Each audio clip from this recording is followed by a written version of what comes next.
This is my poem for Esdras. It attempts to answer the question, okay, so if our life here on earth is for the purpose of learning what good and evil is, so that we can become psychologically and spiritually mature, then what do we make of those poor individuals whose life, for one reason or another, is so limited that they can't possibly benefit from it? I should also remark that the title for Esdras is a bit of a pun, because there is a non-canonical book that is a book written roughly at the time of the Old Testament, which didn't get into the Old Testament, called For Esdras. In other words, the fourth book of the prophet Ezra.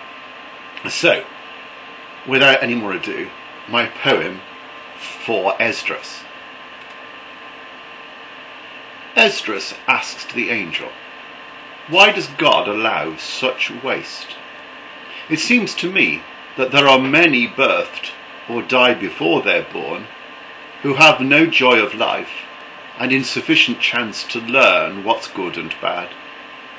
I mean the congenitally insane, the destitute who starve, those formed without a brain, those subject to atrocities which scarred their soul, unable to entertain hope and never to be whole."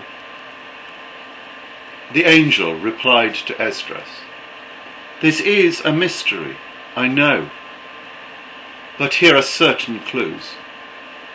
First, in this world of base matter, the begetting of a diamond is part of a much greater scope, which, though it yields barren clinker, is necessary if that best bright crystal and celestial star is to be made a sacrament of sure terrestrial hope. Second, as God is good, the heavens must grant to every sentient being the fullest chance of grace, afforded well by overflowing might exuberant, sufficient to come safe home by their final pace.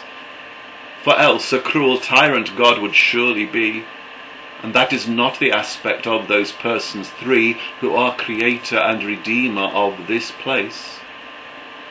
This means that every soul that's blessed with consciousness must have a life that's apt and adequate for its full education.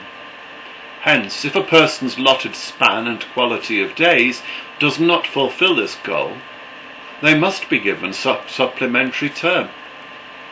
The fact that when they're reborn they have no recall of their past life tells clearly that it was of no account at all.